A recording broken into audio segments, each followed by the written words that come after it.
During this Season 2 of Solving JFK, we set out to answer the question, who was Lee Harvey Oswald really? Like everything else in the JFK assassination, to answer that question, we have to address multiple sub-questions, most of which have inconsistent evidence and disputed answers.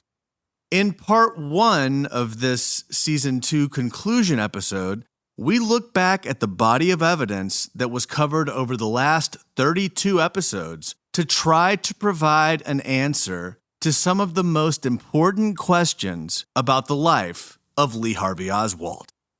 In Dallas, Texas, 3 shots were fired at President Kennedy's motorcade in downtown Dallas. The first reports say that President Kennedy has been seriously wounded by this shooting. The flash, apparently official, President Kennedy died at 1 p.m. Central Standard Time.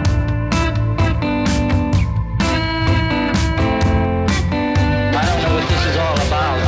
Dallas police this morning resumed custody the man they have formally charged with the assassination of President Kennedy. I'm just a patsy. The man is Lee Oswald. Was Oswald acting alone, or was he a member of a conspiracy?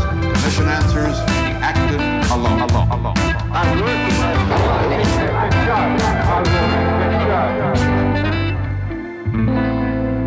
I'm just a patsy. This is Solving JFK. I'm your host, Matt Crumpton. When I set out on this journey to do the Solving JFK podcast, my goal was to address all of the primary arguments on the topics that we covered, to provide citations to the record for all of the factual propositions that I'm putting forth, and to try to deliver that information in a digestible format, which brought in my other passion, making music. On that note, I'd like to thank Solving JFK engineer, producer, mixer, and masterer, Jerry DePizzo, for all of his work in making sure that these are the best sounding episodes possible. It's been an honor to have all of you come along on this journey. I appreciate you making me a part of your routines for working out, driving, or doing whatever else it is that you're doing. In this episode, we'll take a look at 7 important questions about the life of Lee Harvey Oswald. The nature of this episode is to summarize the evidence and try to put it all together. So if you're wondering why there's a certain detail that's missing, the answer is that we're keeping it as high level as possible. If you want more information on any given topic, I'd recommend that you go back to the original episode or the transcripts available at solvingjfkpodcast.com. Let's get into it. Issue number 1. When did Oswald begin to express an interest in Marxism, and was his interest genuine? Oswald first began to openly discuss Marxist economic policy with a letter that he wrote to the Socialist Party of America on October 3, 1956, when he was in 10th grade. This thread of Oswald being a vocal devotee of Marxism or communism was also supported by Oswald's good friend, Palmer McBride, who worked with him from December of 1957 through May of 1958. Of course, according to the Warren Report, Oswald was serving in the Marines at that time. The Warren Commission used Palmer McBride's statements about Oswald loving communism, but it disregarded his timeline about when he knew and worked with Oswald. This raises the issue of an Oswald imposter, which we'll discuss later. When Oswald was serving in the Marines, the witness statements are inconsistent regarding his interest in left-wing politics. Alan Feld, who Oswald went to boot camp with, said that he continually discussed politics and was left-winged. But later, when Oswald was in Jacksonville, Biloxi, and during his entire service in Japan, there is not a single witness who recalls him speaking favorably of Marxism or talking about left-wing politics. When Oswald returns from Japan, he's universally regarded as a lover of all things Russian and as a Marxist. He played Russian music loudly, He was always the red team when he played chess, so he could be the Red Army. He even had a copy of the book Das Kapital and read the Worker newspaper. It does appear that Oswald could have had a genuine interest in Marxism that started when he was in high school. But what is strange about the record is Oswald's outward willingness to discuss Marxism disappearing for a gap of time after he left boot camp in the Marines. Then when he gets back to California after serving in Japan, Oswald flips like a switch from not talking about Marxism at all to being Oswaldskevich. In summary, Oswald appeared to be interested in Marxism to an extent as a teenager, but he played up his interest significantly starting at the Santa Ana base in 1959. His behavior was consistent with someone who was preparing to play a role in an intelligence operation. After all, Oswald told his superior officers when he was reprimanded for receiving a communist newspaper that he was, quote, merely trying to indoctrinate himself in the enemy's philosophy. Issue number 2. When did Oswald learn to speak Russian, and how fluent was he? The Warren Report says, quote, while in Atsugi, Japan, Oswald studied the Russian language, perhaps with some help from an officer in his unit who was interested in Russian and used to talk about it with Oswald occasionally. The report doesn't tell us who this officer was, and there are no FBI reports or statements from witnesses while Oswald was in Japan to support the idea that he learned Russian while he was there. The first time anything appears in the record about Oswald learning Russian is when he returns to Santa Ana, California from Japan in December of 1958. He then passed his language proficiency test only 2 months later in February of 1959. Oswald also went on a date with a lady who spoke Russian because she was trying to get a job in the State Department, Rosaline Quinn. She said that Oswald spoke Russian well for someone who was self-taught. When he was in the Soviet Union, Oswald didn't speak much Russian at all. He spoke mostly in English and befriended Russians who could speak English. But then, when Oswald returned to Dallas, he spoke Russian well enough for Russian instructor Peter Gregory to give him a letter certifying him as a Russian translator. Still, when Oswald allegedly goes to Mexico City, he's heard speaking in broken Russian to the Soviets. The most persuasive evidence on this topic is from Oswald's best friend in Minsk, Ernst Titovitz. Titovitz says that Oswald wrote and spoke Russian well, but that he had an American accent when he spoke Russian. Remember, this is a high school dropout with a 9th grade education who we are supposed to believe casually learned Russian in just a few months when no one else saw him studying. It's hard to believe that is true, but Oswald learned Russian somehow. Ultimately, the evidence on when Oswald learned Russian is too cloudy to make a definitive call. I find it to be inconclusive. Issue 3. When Oswald went to the Soviet Union, did he go as a bona fide defector, or was he a false defector who was sent on behalf of an intelligence agency? With a high degree of certainty, I conclude that Lee Harvey Oswald was a false defector on behalf of the Central Intelligence Agency. There are 7 primary reasons why. First, the way Oswald entered the Soviet Union was unique. His travel was set up by Louis Hopkins in the New Orleans International Trade Mart. Hopkins also handled travel for Clay Shaw. When Oswald arrives in Helsinki, Finland, he stays at the fanciest 5-star hotel there for 2 nights, and then another very nice hotel for 3 nights after that, even though Oswald did not have much money at all and still needed to have money for the trip to Moscow. Somehow, Oswald was able to obtain a Soviet travel visa within 1 day of applying for it in Helsinki. But the normal time to get a visa was 5 to 7 days, and according to what the Soviet embassy in Helsinki told the CIA, it was, quote, impossible to get a visa within 2 or 3 days. It turns out that Helsinki was the only place in Europe where travel visas were processed on site instead of being sent to Moscow for approval. To believe that Oswald did not have any help getting into the country, you would have to believe that he just got lucky in choosing Helsinki as his application point. Second, as we just noted, Oswald lived lavishly when he was in Helsinki, which is out of character for him and is also out of his budget. On top of the swanky hotels where Oswald stayed in Helsinki, he also had very nice accommodations when he went to the Soviet Union.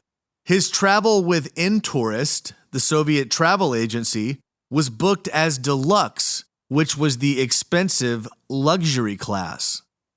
We don't know how Oswald could afford all of this, given that he didn't have much money.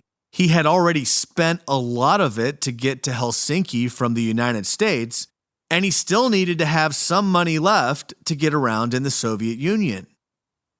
The third indicator of Oswald's ties to the CIA is the saga of Otto Otepka. Around the time Oswald went to the USSR, there was an uptick in American defectors. Knowing that some of those defectors were likely involved in intelligence operations, the head of the State Department's Office of Security, Otto Otepka, wrote a letter to the CIA asking for information on 18 recent defectors, including Lee Harvey Oswald.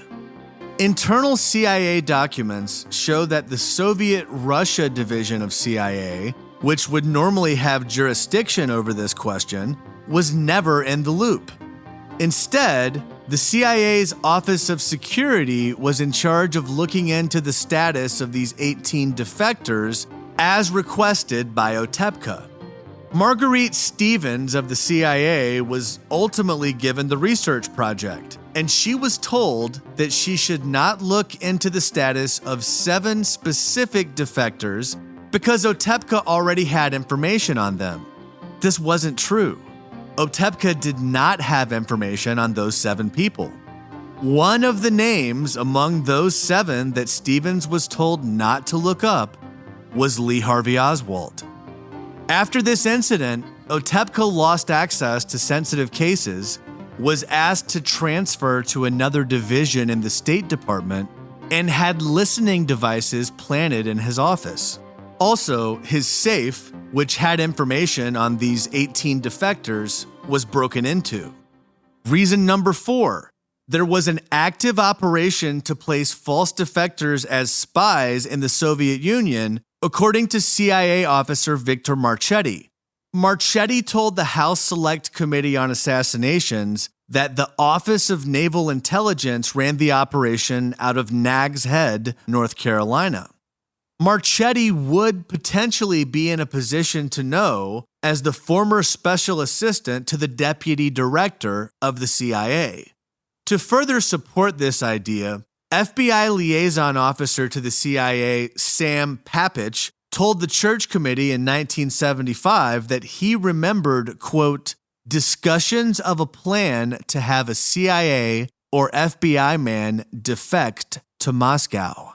The possibility that Oswald worked for the CIA was further supported by the HSCA testimony of James Wilcott, who worked as a CIA finance officer from 1957 to 1966. Wilcott told the HSCA that he had dispersed money for the Oswald Project in the late 1950s. He said Oswald was a double agent sent to the Soviet Union to do intelligence work and that his defection was phony. It's important to note, however, that Wilcott's information came secondhand from other CIA personnel that he worked with who were certain that Oswald was an agent of the CIA. Reasons number 5 through 7 are ones that we've hinted at and briefly discussed in some recap and rebuttals episodes, but we haven't really covered them in depth. Incidentally, these are the strongest arguments that Oswald was a false defector. The fifth reason that Oswald was likely a false defector is the delayed decision to open his CIA 201 file. A 201 file is a file that the CIA opens on any person of interest. The CIA started reading Oswald's mail as part of Operation HT Lingual in November of 1959. Despite Oswald being important enough to read his mail, the CIA decided that Oswald was not important enough to open a routine 201 file on. Even former CIA Director Richard Helms said that he was, quote, amazed that a 201 file was not opened immediately when Oswald defected and threatened to share his U-2 spy plane secrets, or when the CIA started reading his mail. Helms said that he couldn't explain it. CIA officers William Larson and Birch O'Neill also said that they couldn't explain why the 201 file took so long to open. When the HSCA asked where the internal CIA documents on Oswald were going if he didn't have a 201 file, the CIA responded that all of the documents had been retained for 5 years, but had since been thrown away. This late opening of a 201 file at a minimum means that Oswald was being treated differently from the established protocol. Sixth, when Oswald's 201 was finally opened, the way it was routed within the CIA is consistent with Oswald being involved in an operation as opposed to Oswald being watched as a threat. The Soviet Russia division of CIA was responsible for keeping tabs on American defectors to the USSR. But Oswald's file was not opened by or held by the Soviet Russia division like it would be for a routine matter. Instead, his 201 file was opened by the Special Investigations Group, which was led by James Angleton, and it was held by the Office of Security. HSCA investigator Betsy Wolfe was tasked with researching Oswald's CIA 201 file. When Wolfe interviewed Robert Gambino, the chief of CIA's Office of Security in 1978, he told her that when all of Oswald's files came into the Office of Mail Logistics, they bypassed the general filing system, which otherwise would have routed them to the Soviet Russia division. Instead, Oswald's files were sent to the Office of Security.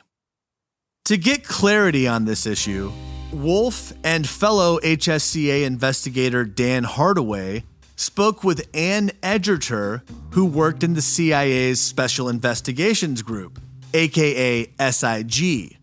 Edgerter from SIG is the person who first opened Oswald's 201 file. While SIG opened the file, Oswald's documents were later routed to the Office of Security once the file was open. According to Betsy Wolfe's notes, Ann Edgerter said, quote, "The fact that the 201 file is in SIG indicates sensitivity." She added that her office would be a very good place to deal in something that had to be closely held, and that it dealt mainly with espionage and infiltration of the agency. Edgerter said that SIG was known as, quote, "the office that spied on spies." So we have Oswald's 201 file being opened late by the office within the CIA that spied on spies, and then when new files on Oswald came in, they were routed to the Office of Security instead of the Soviet Russia division. This routing meant that if someone in the Soviet Russia division wanted to get access to Oswald's file, they would have to request it and sign for it, which Angleton hoped would lead the SIG to the KGB mole Angleton thought was hiding somewhere in the Soviet Russia division. This brings us to our seventh, and in my view, most compelling argument. Oswald was a witting false defector for the CIA because legendary CIA counterintelligence officer Pete Bagley said that's what the documents say. In 2012, researcher Malcolm Blunt met with Bagley at his home in Brussels to ask for Bagley's opinion about documents related to Oswald's time in the Soviet Union.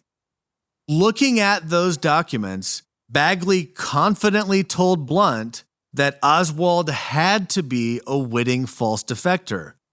This body of evidence is further explored in John Newman's 2022 book, Uncovering Popov's Mole.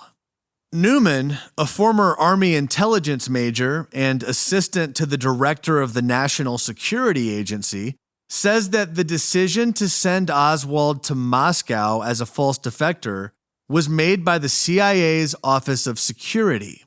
Based on the way the files were routed, someone at the Office of Security must have known about Oswald defecting in advance so that they could make sure that any incoming documents did not go to the Soviet Russia division.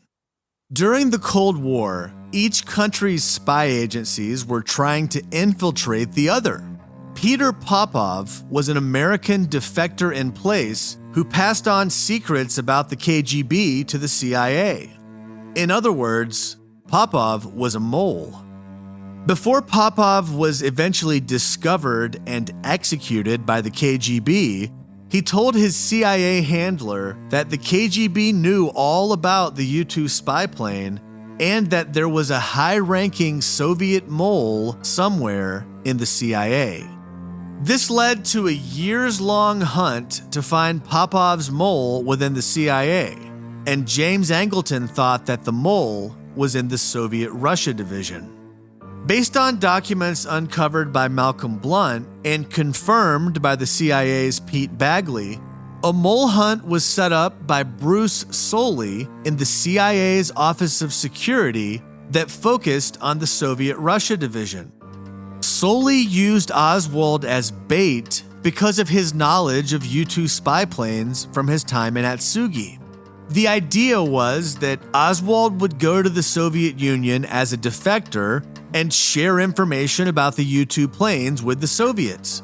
Then, when the KGB wanted to check on Oswald to see what could be learned about him and if he really had access to U-2 secrets, they would ask their mole in the CIA to look around for information. But, as mentioned earlier, because Oswald's files were kept in the Office of Security instead of the Soviet Russia division, the mole would reveal themselves when they requested access to the Oswald file. In the end, the mole was never discovered. Bruce Soley failed in his mission of finding Popov's mole. But it looks like he succeeded at something much more important to him, which was maintaining his cover. You see, according to Newman, Bruce Soley, the man who set up the mole hunt, turned out to be the KGB mole himself. Again, this is just a very high-level summary of a story that is extremely in-depth and deserves its own episode, which I hope to do sometime in the future. In conclusion, based on all of the aforementioned points, I find it highly likely that Lee Harvey Oswald was a false defector to the Soviet Union on behalf of the Central Intelligence Agency. His defection had nothing to do with the assassination of President Kennedy and everything to do with Cold War spy games. Issue 4. What was George de Mohrenschildt's role in Oswald's life? George de Mohrenschildt was an oil entrepreneur of Russian descent who had intelligence connections and went on to be Oswald's closest friend for a brief window of time between September of 1962 and April of 1963. Without a doubt, de Mohrenschildt had bona fide CIA connections and was a CIA asset. He was in Guatemala City the base for the Bay of Pigs invasion, on the day of the invasion's launch, April 17, 1961. This may be a coincidence. He and his wife happened to be walking from Texas to Panama on a Latin American walking tour. There's also a claim by oil lawyer Herbert Itkin that he met with CIA Director Allen Dulles in 1954 in Philadelphia to discuss anti-American activity in his law firm. And Itkin was later contacted by a man named Philip Harbin, who said that he was, quote, from that man in Philadelphia. There's an internal CIA memo that says Itkin made the whole thing up. But years later, CIA agent William Gaudet told the HSCA that he knew de Mohrenschildt under his alias, Philip Harbin. On top of the Itkin story, de Mohrenschildt also had a close relationship with J. Walton Moore of the Dallas CIA office.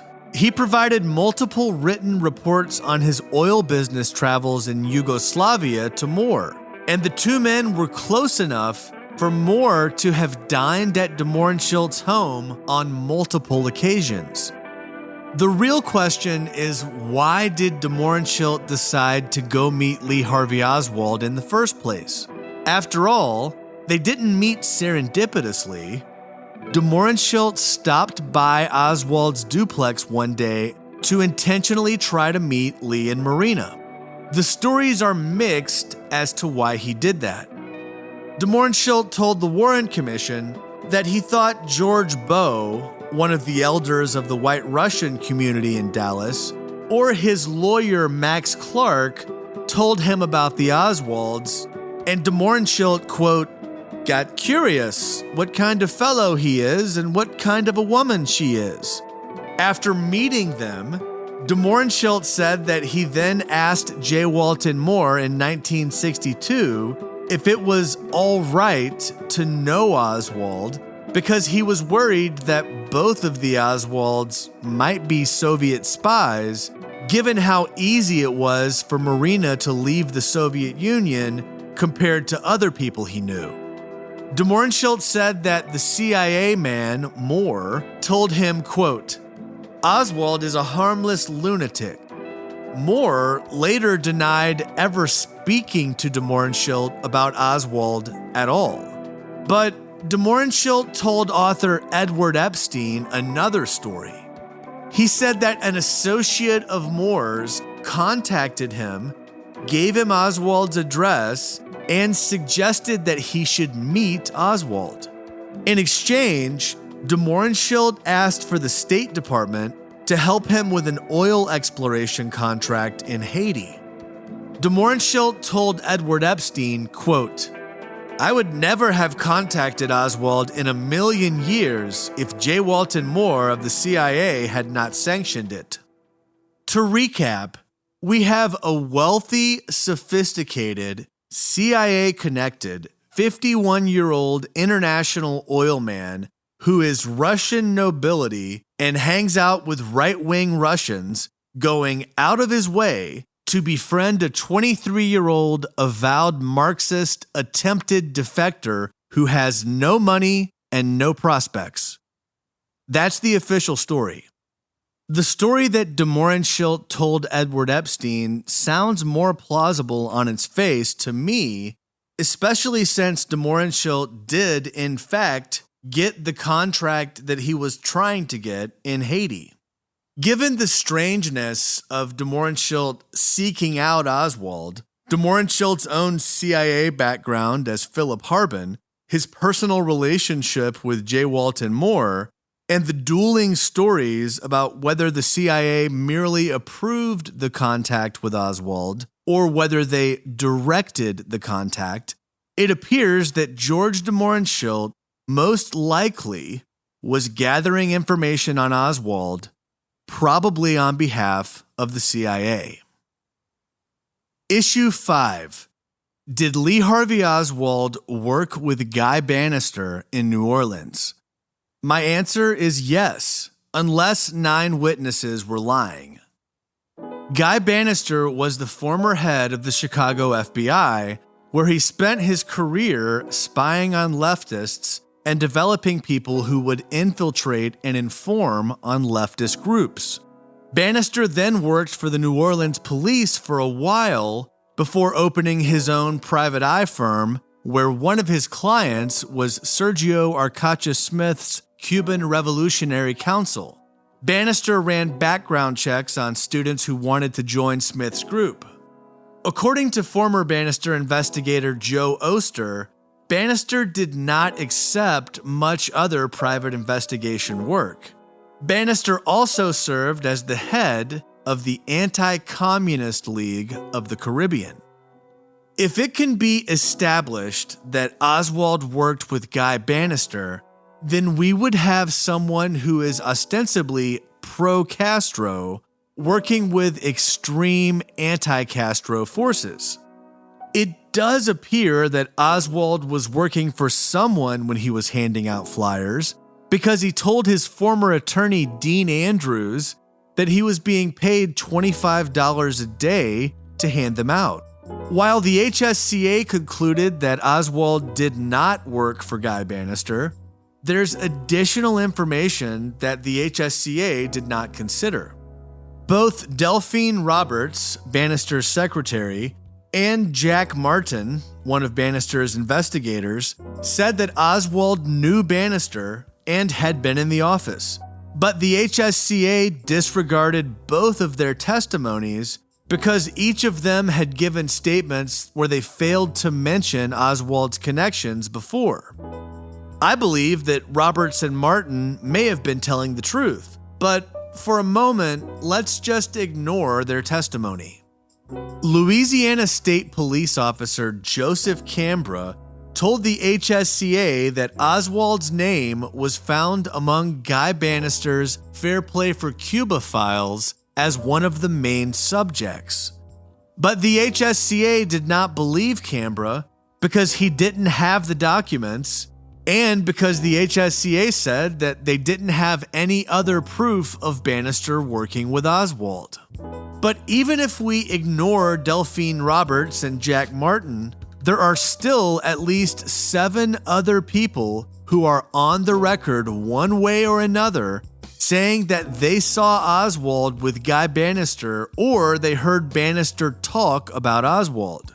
Professor Michael Kurtz, Banister investigators George Higginbotham and Vernon Gerdes, Banister student group infiltrators Tommy Baumler, Dan Campbell, and Alan Campbell, and Secretary Consuela Martin. Banister investigator David Lewis did not see Oswald with Banister, but he did see Oswald eating lunch with Sergio Arcacha Smith, one of Banister's clients who was David Ferrie's close friend.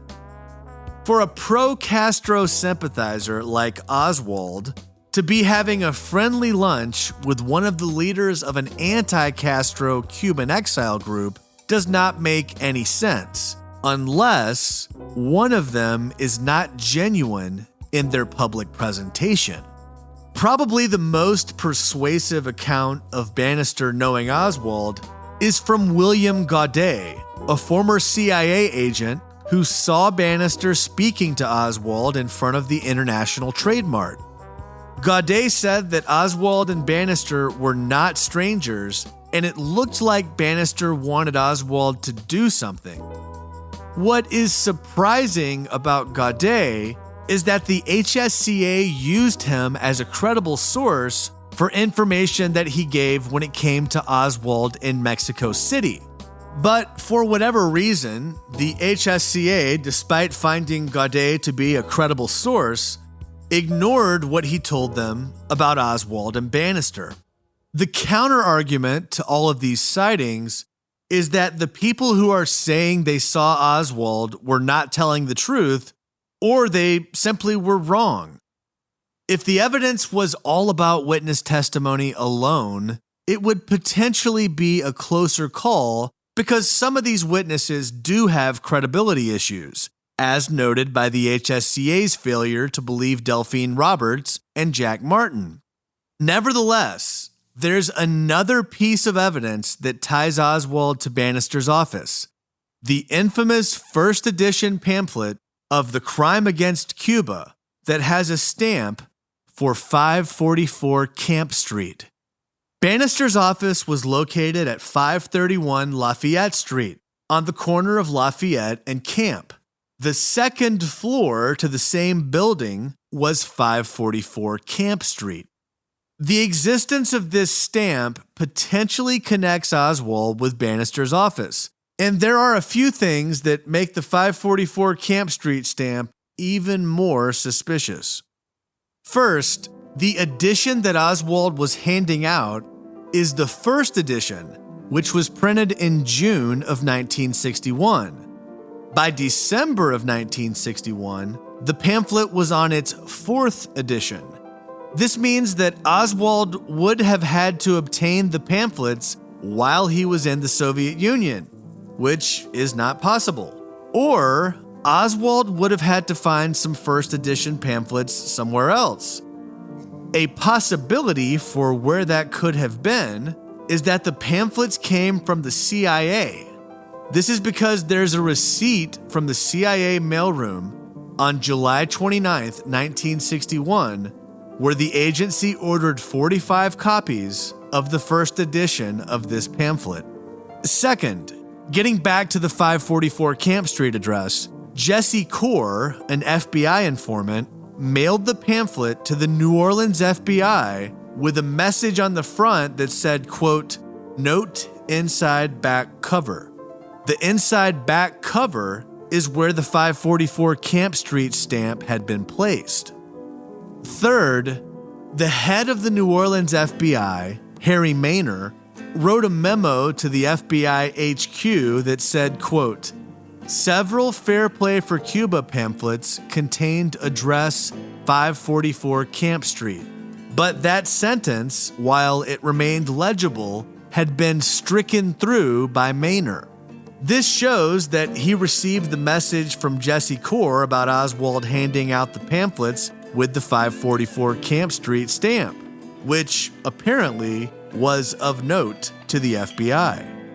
Given the weight of this evidence, it is highly likely that Oswald worked for Banister in New Orleans, infiltrating leftist groups, which is what Banister specialized in.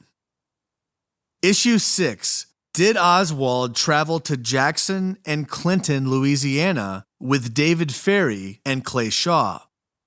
Yes. Lee Harvey Oswald, or someone who was trying to impersonate him, traveled to Jackson and then Clinton in late August of 1963, probably with Clay Shaw and David Ferrie in a black Cadillac. Around that time, there were multiple sightings of a person witnesses say looked like Lee Harvey Oswald and held himself out to be Oswald. And in many of the witness statements, there's also a mention of Oswald seeking a job at the East Louisiana State Hospital in Jackson, also known as East Hospital. First, Oswald goes to the barber Edwin Lee McGehee and asks about getting a job at East Hospital. The barber suggests that Oswald go see State Rep Reeves Morgan. Oswald then goes to visit Morgan and he asks him about getting a job at East Hospital.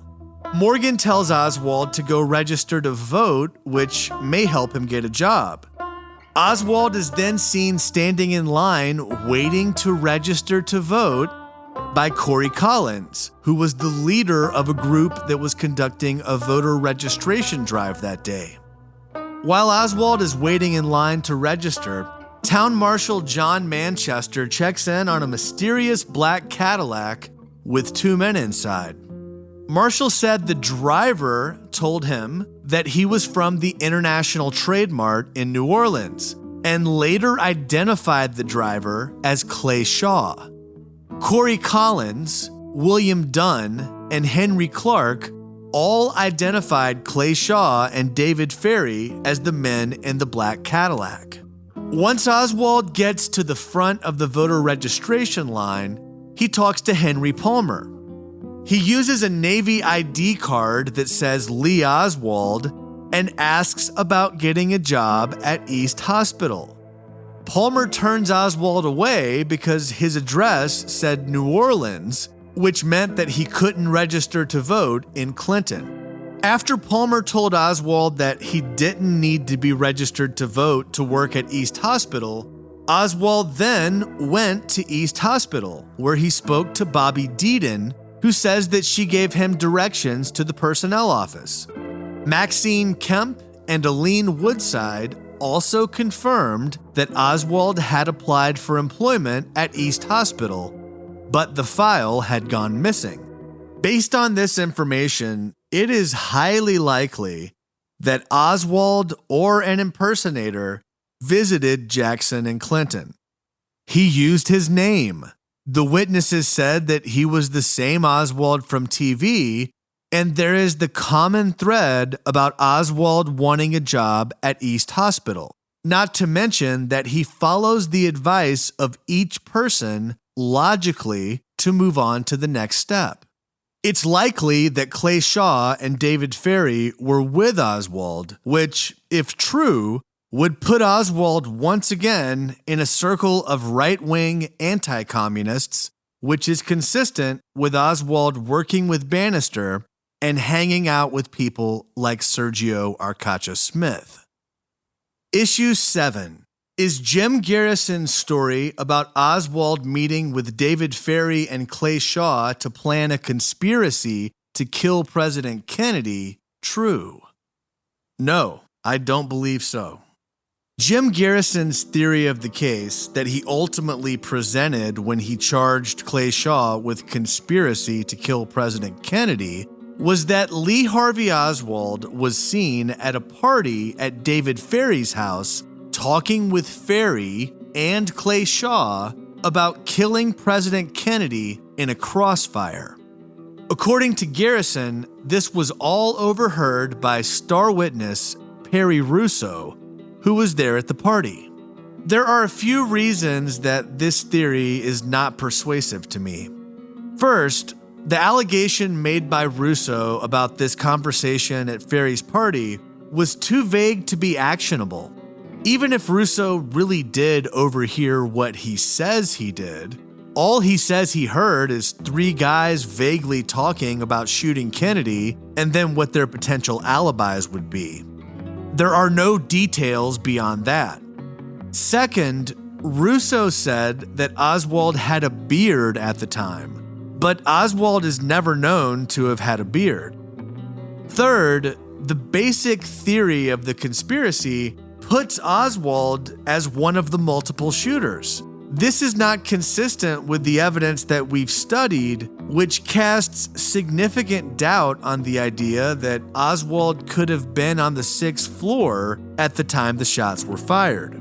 Fourth, Garrison's tactics when it came to Perry Russo were questionable. There's a big evidentiary issue when it comes to when exactly Russo relayed his story of the guilty conversation between Ferrie, Shaw, and Oswald. It appears that Garrison's investigators may have obtained Russo's statement about that conversation for the first time when Russo was on sodium pentothal. The details of this are disputed, but it doesn't look great. What concerned me even more than the sodium pentothal were the favors that Garrison did for Perry Russo before the trial.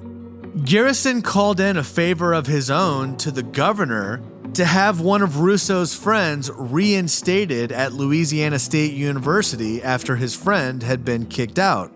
He also helped another one of Russo's friends avoid the draft and the Vietnam War by charging his friend with false criminal charges that successfully removed him from draft eligibility.